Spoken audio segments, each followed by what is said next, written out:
5, 4, 3, 2, 1.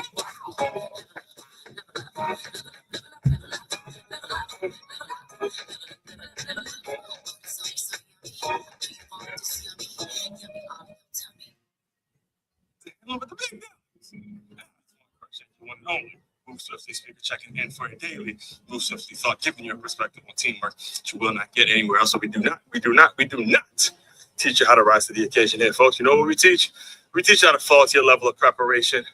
Prime example, first day back after 3 days. After 3 days of staying off YouTube, staying off my feet pretty much, didn't do any running, no physical activity. Come back 3 days later, 10 miles for your ass. 10 miles for your ass. That's what I mean when I say fall to your level of preparation. I do the 10. I'm able to do the 10 miles because the way I was prepared before that, it's all about just like riding a bicycle. Just keep on pedaling. You put a two-wheel on, you take the training wheels off. Only thing you have to do is keep pedaling. Take the training wheels off in life and just keep on pedaling. Keep on pedaling. Keep on pedaling. I'm saying that for a reason because I am still processing an absolutely life-changing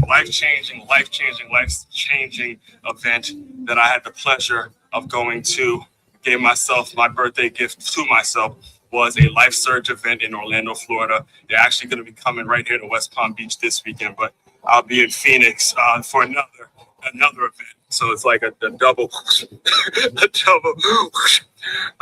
and eventually, again, essentially what the goal is or what the commitment is on this year, on this side of life, and now that I'm 37 years old, officially 2026, I got a lot of things secure in terms of what my future is going to look like. Now it's a genuine commitment to really spend the necessary money on self and professional development. All right, self and professional development. I cannot be doing this work without making the investments in self and professional development. That's what we're all about. We're making that commitment. Period, point blank, end of sentence. So every weekend it's going to be some sort of a conference, whether it's a 5K, whether it's an event. You're going to be seeing this every single weekend. Mark my words. I told you guys last year. I told you guys there's certain things that are not changing. It's not changing. It's only enhancing. It's about as well just going to keep getting better. Keep getting better. Like I said, my post last night, 37 going on 17. 37 going on 17. 37 in better shape than most 17-year-olds. Better shape than what I was when I was in better mindset, better place in life than I was at 17. I can guarantee you that. And I played football for one of the top programs, top high school football programs in the country. And I'm telling you that it's about the foundation you lay at 17 that's going to make it. So by the time you get to your 30s, your late 30s and your 40s, you're like, okay, we got a lot of things figured out. And the best years are ahead of me. And it's all in mindset thing. All a mindset thing. It's all a commitment to self and professional development and just fucking doing it. Just fucking doing it. Stop the fucking excuses. Stop playing around. Stop bullshitting. All right. And just fucking do it. Just absolutely do it. And again, today, I will get to the move swiftly today, but I just have to let that one go. It's been three whole days since I've been able to really let it loose. And after really feeling that, I'm telling you, man, it was magical in there. It was electric. It was electric. I'm telling you, it was absolutely electric. It started off. Listen, man, started off the night before. My birthday is actually January 8th. So it started off the night before when the Miami Hurricanes won. They won a absolute thriller. And myself living out here as a resident of South Florida, approaching the 10-year mark of me living out here in South Florida, it was, you felt that. Now, again, diehard Michigan fan, and if it's not Michigan, if Michigan's not in, I'm always rooting for Florida State. So I'm the furthest away from, wanting to see Miami necessarily do well outside of the fact that I'm a diehard Ray Lewis guy, diehard Ed Reed, Sean Taylor, Santana Moss, those kinds of cats. So you kind of like to see the U doing well, the old school U back. So that was pretty cool to see the community, South Florida community that I served for so long at this point that you're happy for them. We'll say it like that. You're happy for them. I remember going to sports bars back when I first moved out here to South Florida, and it was just a huge Hurricane fan base. That's what I first learned. I first learned it. We got some K's up in here. I was like, okay, I like how you South Floridians roll. I like how y'all watch your football. I like how you love your football. So again, I'm not sure. And even if South Florida, let's say Miami loses the national championship against Indiana, South Florida's still going to win because it's either Miami wins, and obviously again the South Floridians, they're going to be happy, or their boy Fernando Mendoza, again graduate from Columbus High School right here in Miami, or Mendoza wins, and then again the South Florida community gets raised. So either way, South Florida's winning. South Florida's winning a national championship. The community is going to be winning. And just yesterday I was at a Starbucks, and there's a couple of people from Columbus High School, right? I was overhearing a conversation with some parents from Columbus High School, and they were saying the same thing. They were saying the same thing. Where like either way, South Florida's winning because we got either Miami wins or Fernando Mendoza wins, who is a graduate from Columbus High School right here in Miami and South Florida. So again, either way, South Florida's winning the national championship. So all that being said, as far as the recap today, tomorrow I'm going to give you details about what the event was about. I wrote the full article out yesterday in terms of the speakers, what I picked up, what the Make It Move Monday kickoff question is. All of that is going to be in one full swoop, one solid package tomorrow. So make sure you like, comment, subscribe, share this out to anybody that needs it, especially the people who are in the employee development space, because this is what we are doing. This is what we're perfecting. One gem I'll hit you with as I close, and I heard Ed Milet. Ed Milet said this 2 days ago when I heard him speak. He goes, "We are most equipped. We're most equipped to help the people that you used to be, to help the person that you used to be." Again, myself, a person who was very timid, very much, and then we're going back to the days in which I played football. Person who was timid, shy, and really, really afraid to develop into other positions. I only played one position because I never was the one to get out there and do more than what I could do. So the person I used to be, I do not want to be that person anymore. So I have a commitment to help people when it comes to the employee development space, and not get locked in on just one position, and teach them how to expand and break out and diversify the income and figure out how to invest in all the things that I'm all about now, because I was the person that wasn't doing those things. Right. And that's where real growth and real uncomfort starts happening. So, stay tuned to all of that. We'll be diving into all of that this week. Main website to check out to dive deeper into everything I'm all about. It's makeyourmove.com. That's MakeYeMove.com. One-stop shop for yourself and your teamwork and your self-development needs. Book a call with me at as1c.com. All that is available. Again, you're not meeting another As1. Crookshank is one. It's one. All right, let's do it. Real quick. All right, so I woke up a little later today, and I had to combine my morning grocery shopping with the live stream. But again, what we do around here, we do not make excuses. When stuff needs to get done, that will absolutely get done. Let me reintroduce myself to anybody that is new to the channel, new to my world, new to what I'm all about. Again, my name is As1 Crookshank. I'm your one and only Move Simply speaker, former Division I college football player, current 6-time published author and educator. Created this whole brand, this whole concept, this whole platform, this whole way of life, this whole philosophy that's all about taking the innovative teamwork lessons that you learn on the football field, applying them to businesses and business owners so they have a staff and or a group of employees that moves as efficiently as a championship youth or high school football team. Notice I said youth or high school football team. That is the type of staff that you want. You want a staff that's moving in that same direction, that has that same hunger. Again, the reason I don't say a college or pro team is because when you start getting paid to do something, all of a sudden your motivation tends to lessen a little bit towards doing. When you're doing something because it's coming from the heart, but then you have to grow up and you have to pay your bills. You want a solid mix of the two. You want a solid mix of the mindset of doing it because I love it versus, hey, I'm getting paid what I deserve to get paid. And that is something that needs to be absolutely developed. See. All right. So all that being said, make sure you book a call with me. If you're interested in hearing more on that stuff, book a call with me on as1c.com. And it's like, who the hell is As1? Simply hit the who is As1 tab. And it takes you over to, makeyourmove.com. That's MakeYeMove.com. Employee development for real world performance. Takes you to the innovative teamwork. Again, subscribe to this channel, everything I'm all about. And speaker. what my keynotes are about, where it's all at. I mean, we do this. We've been doing this for a good amount of time, and of course, make sure you pick up a copy of one of these 6 books that I have published. This new one, How to Be a Entrepreneur, is more in particular where I go in terms of my writing. You can subscribe to my Medium accounts because it's going to be a mix of. I'm considering actually making this just a volume of books because it's a 8-step process on how to be a entrepreneur, but also it'll be a compilation of my Medium articles in which I started writing Medium articles 2 or 3 years. Started writing Medium articles around the time I put out the latest book, which is, I'm sure I have it here.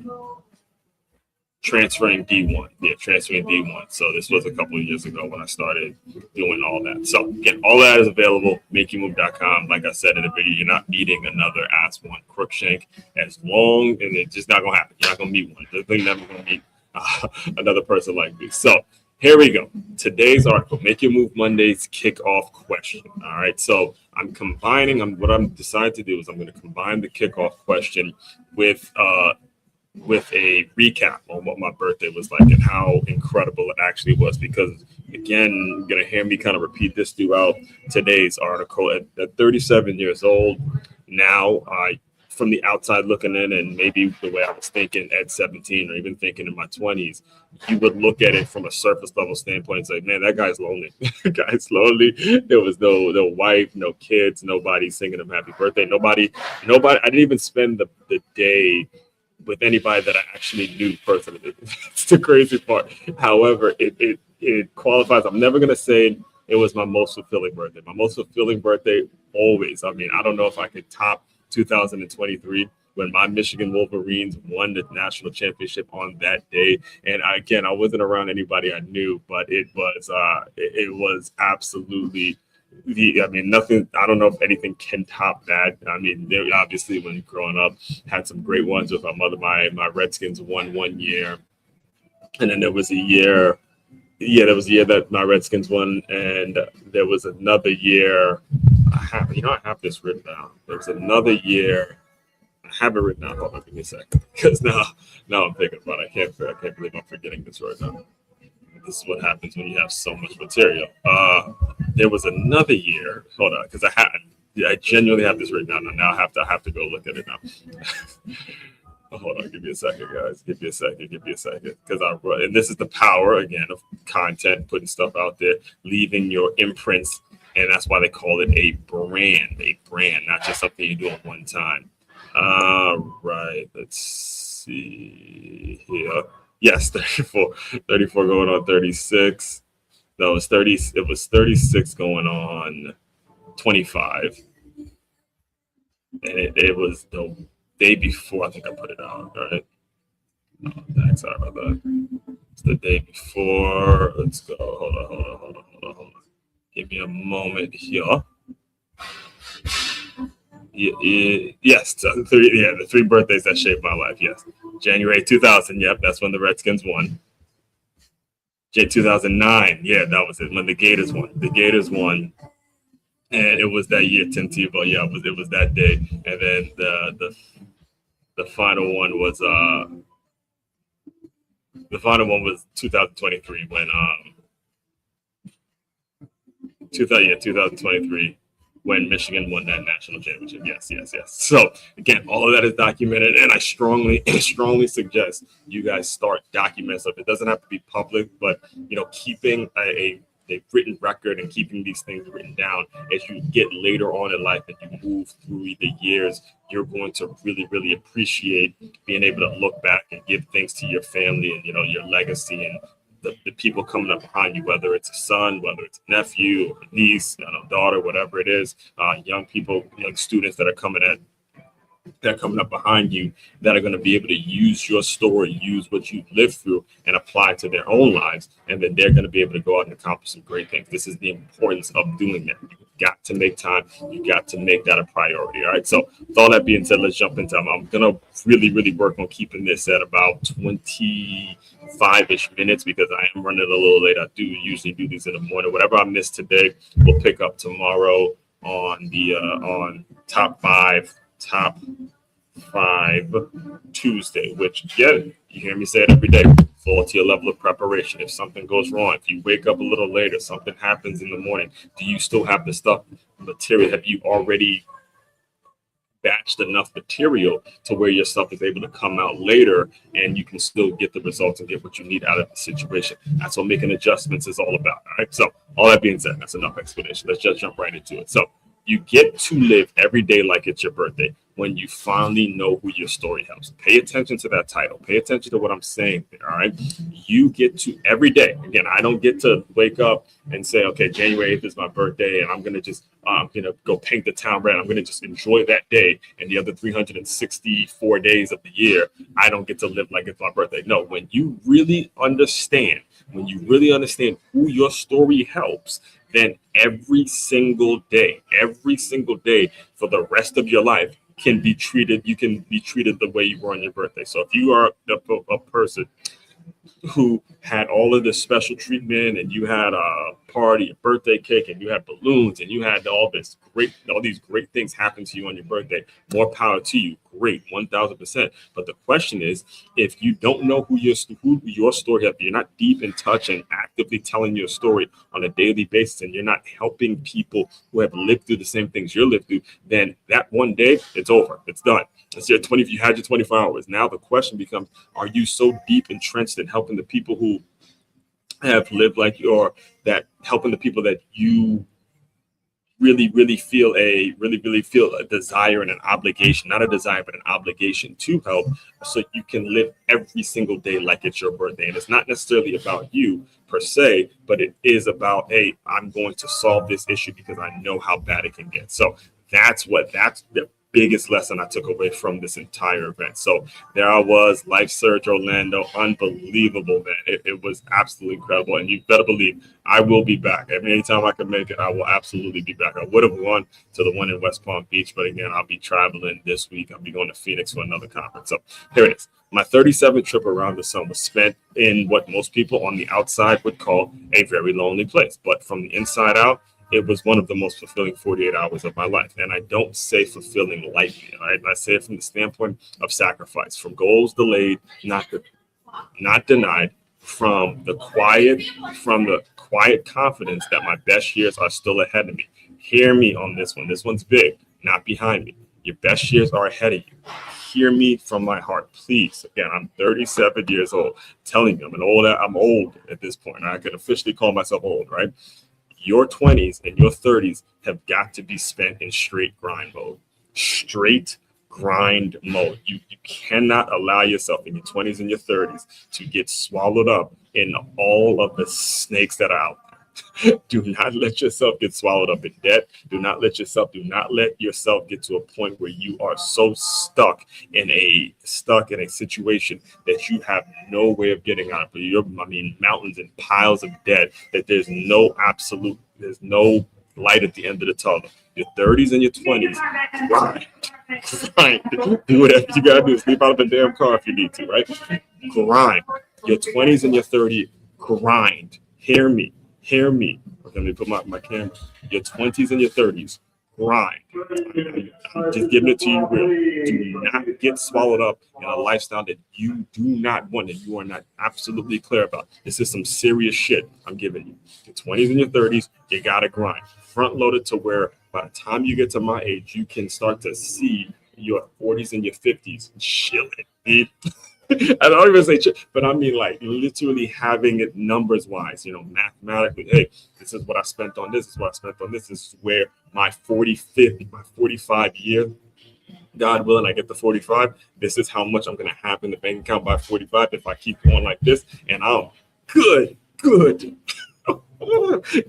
This excitement, this joy, this passion that I feel, this is what you can feel if you spend your 20s and your 30s grinding, making grind your thing. Like just dive into whatever you need to dive into, so you don't become miserable. One of those miserable motherfuckers that come at you in their 50s and their 60s and they start telling you all the things you can't do. Fuck that. All right, and excuse my French. I'm working on my language at this point, but your 20s and your 30s, just grind your ass off. All right. Because now my best years I know are ahead of me. So this year, at the end of this year, it'll mark 10 years since I made one of the most important decisions of my life.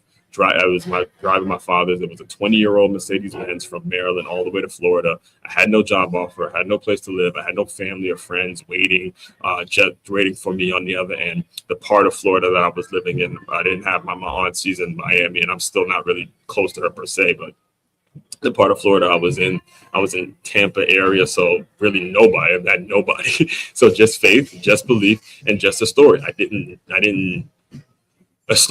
yet know how to tell. At this point, I really didn't know how to tell the story. So fast forward to today, 6-time published author, host and creator of the Move Swiftly platform, dedicated to innovative teamwork, full-time sports and fitness coach, and a licensed financial educator. That is what the numbers say. That is what has happened in the 10-year span since I've been here. Grind. I'm telling you. Living proof example of it. I'm not bullshitting you, all right? Your 20s and 30s. Grind it out. Do what you got to do, all right? But I'm not here to give you my resume. This isn't me giving you my resume. If you need that validation, go on Google the name Aswan Cruikshank. That's not what made the birthday fulfilling, all right? Because the truth is, outside of a few calls, a text, and the usual flood of generic Facebook happy birthday posts that people I never hear from all year are going to be the ones that, and everybody goes through. Everybody that has a Facebook profile, you see a bunch of the happy birthday, when, again, 98% of that are people, 98% of those people you never hear from throughout the year. So at some point, you're better off just, trying to cut that off, or even just deactivating the shit, because it gets annoying, because that's just people. And again, appreciate it. But I know for a fact that more than half of these people are never going to speak to you. They just do it to be polite. So aside from a few calls, texts, the usual flood of generic happy birthday posts from people I never hear from all year on Facebook, I was largely alone. There was no birthday party. There was no cake, no balloons, no crowd singing happy birthday. So without all these, here's the question. There's a two-part question today. With no party, no cake, no balloons, no crowd singing happy birthday, how could a birthday be so fulfilling? All right. So without all those things, how could I say it was one of the most fulfilling 2 days of my life? The answer also answers this week's Making Move Monday kickoff question. So it's basically two questions today. The question is, how could it be fulfilling? And then the follow-up question to that is, who does your story help? Because we're going to answer them both, right? So here we go. The night of my birthday, January 8th, 2026, I was alone in a hotel room in Orlando because I bought myself tickets to the Life Surge Orlando all right. So, and it was the next day. It was that Friday. So on the TV, the Miami Hurricanes were locked in a thriller against Ole Miss. So now listen, all right, listen to me very close. And I said this on the Move Swiftly Thought. Listen to me. I'm a diehard Michigan Wolverines fan. As you can see, go blue, baby. Go blue, go blue. We need to get back in the tournament this year, by the way. All right. I'm always irritated. I don't like it. It annoys the S word out of me when Michigan isn't in the mix. I just don't even like watching it, but they're not in the mix. And if there's one Florida team I don't naturally root for, it's actually Miami. My Florida State is their biggest rival, and that's usually where my loyalty leans whenever Michigan isn't in it, though I've been an admirer of from a distance of the youth. So if you can go back to this article when I was talking about the Orange Bowl, you see, hey, this was me last year when I went to the Pop-Tarts Bowl, and I went to Miami. They took on Iowa State in the loss back when Cam Ward was playing with them and stuff like that. So for the most part, I don't hate to see the youth do well, but I hate to see them do well when, Michigan ain't in it. I hate to see just, hey, I want my teams in it. So that night it was reignited. So the sort of love-hate thing that I have with the Miami Hurricanes was reignited, because I was happy to see the community happy, right? So that night it was reignited. I found myself genuinely happy watching Miami pull out that win. I really was. I really, by God, listen, man, I'm happy they took out Ohio State. Happy that they did that. And I was happy to see Carson Beck kind of get his man on, get back. You know what I'm saying? The way he went into the end zone and he's pumping his fist, and after where he was with the elbow and all that kind of stuff, you're just kind of happy to see it. I just love the story. And it was one of the full circle moments, because it meant they play a home national championship game at Hard Rock Stadium. the same stadium where I once worked. That's what got me to South Florida, where I once worked for the Miami Dolphins Foundation, selling raffle tickets and engaging with Hurricanes fans, doing all sorts of things with the Dolphins and the Hurricanes, actually, all sorts of events that go on at Hard Rock Stadium. It was one of those full circle moments. Even now, as I write this, I was sitting in a Starbucks 2 days ago when I wrote this. Even now, as I sit in a Starbucks in South Florida, there was a woman who walks in wearing her Hurricanes gear with pride, and it hits me again. For so long, the thing I thought was holding me back was a lack of audience. But what I realized this night, that you don't need an audience to validate you, so you need clarity on who the story is for. So again, let's go back to the question: who does your story help? Yes, you don't need an audience to validate your story per se, but you just need the clarity on who your story is for. And when you get the clarity on who your story is for, then the audience shows up. Did you guys catch that? You don't need the audience, but when you get clarity on who your story is for, then the audience will show up, because that's what they need, showing up in their need. All right. Just like, this is why I put that picture here. When I heard these two gentlemen speak, these are two former baseball players, and they were the first ones to speak at the event. I didn't know who they were. I had no idea who they were until that moment. And they started talking my language. I got a book from them. I signed copy. I started reading it. And if you go and look them up, you would hear them say a lot of the things I've said in terms of their favorite Bible verses and what they're all about, and how they have, gone from former athlete into the thought leadership world, into the business world, and what they were willing to do. Okay, that's what it's all about. So let's get to the event. So that was January 8th and 9th, and then the Life Surge event. Here's how it ran down. All right, so you get some water here because I'm already a little over time. Like I said, I'll wrap this up within the next 5 minutes, and we'll bring this back tomorrow's top five on tomorrow's top five.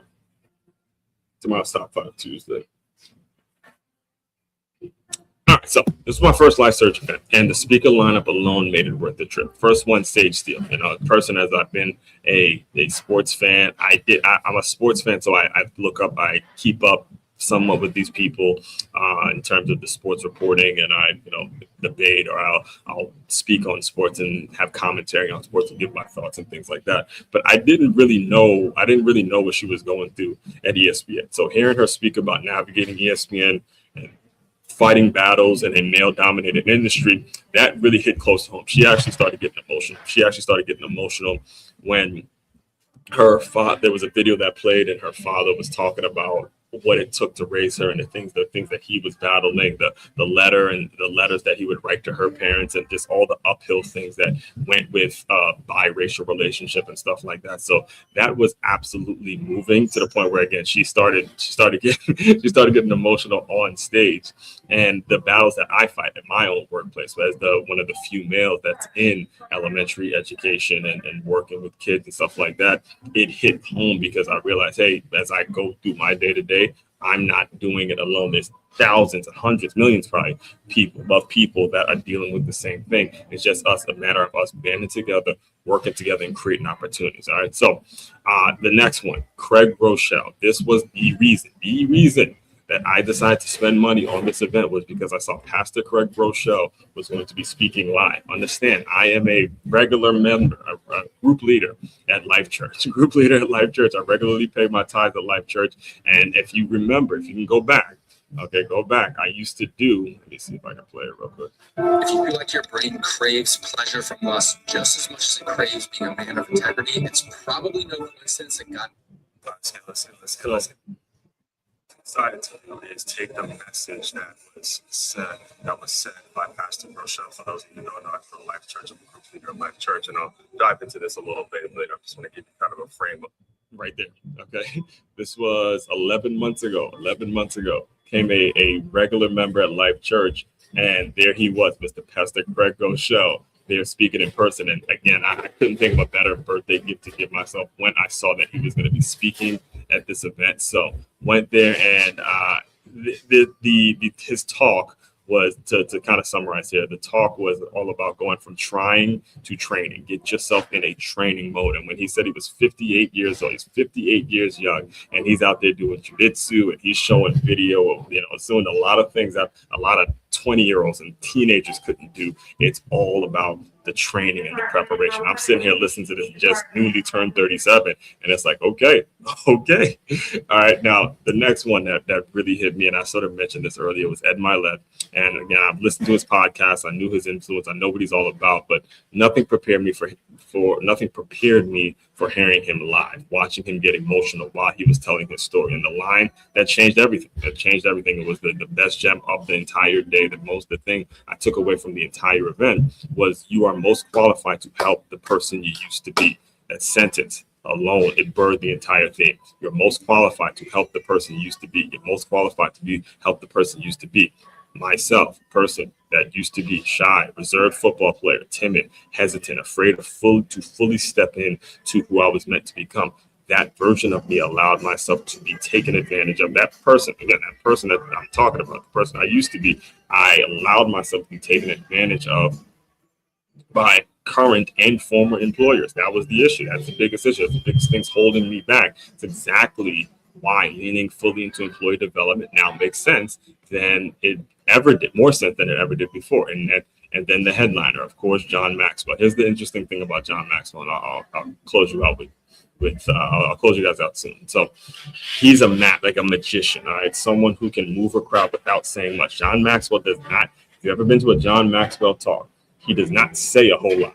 It's the positioning long before he gets on stage. All right, it's the positioning. He sits down and he looks at his laptop and he just kind of talks to people as if you're having a regular conversation. All right. So during his talk, I realized something undeniable. I need to be one of those people. And I'm telling you, because he's perfected it in a way that I never, it's amazing how he's still doing it. All right.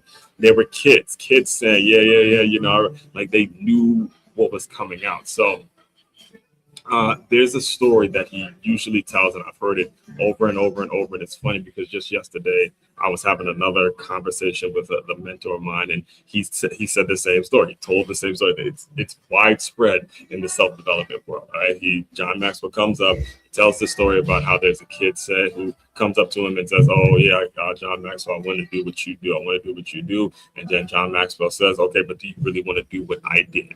I knew that story was coming, and it just so happens that he closed it out with that story. And then when I got on the call yesterday with a mentor of mine, I don't have permission to say his name, but if he's listening, he knows who he is. He repeated that same story. Okay, the man is 78 years old. John Maxwell is 78 years old, and he has a new book coming out literally 3 months from now. That's what he was pushing. He was pushing his new book. All right. That alone should quiet anyone panicking about their age. So then there were voices that I didn't know before. The Nick Vujicic, the Michael Jr., Benham brothers, like I talked about, Ben Sturgill, James Smith, the Life Search president, each a different story, each story powerful, each story clear on who it was meant to serve. So the drive home, as I drove back to Orlando to South Florida, it all settled in. Yeah, on a surface level, I was lonely.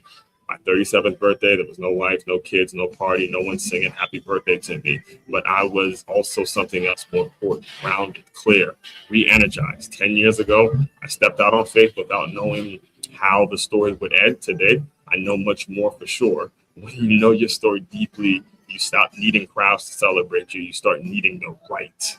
I'm not going to sit up here and lie to you and say you don't need people. You do. I do. Personally, I do. That was one of the things that actually was if there was anything that was a bit discouraging, it was that. It was, yes, you do need people. We all need people around them. But right here is where our desire to need people allows us to kind of remove the understanding of, hey, you also need the right people. All right, you need to start start needing the right people around you. And when you understand who your story helps, you realize something even better. You get to live every day like it's your birthday. So when you really dive into your story, then the right people come around you. Understand, yeah, you need people, but if you have the wrong people around you, then that's almost like you're going to be in a permanent lonely place for the rest of your life. And that is what I'm here to help you avoid. Right? To not go into that place. It is a very, very lonely place if you have the wrong people in your life and they're permanently attached to you.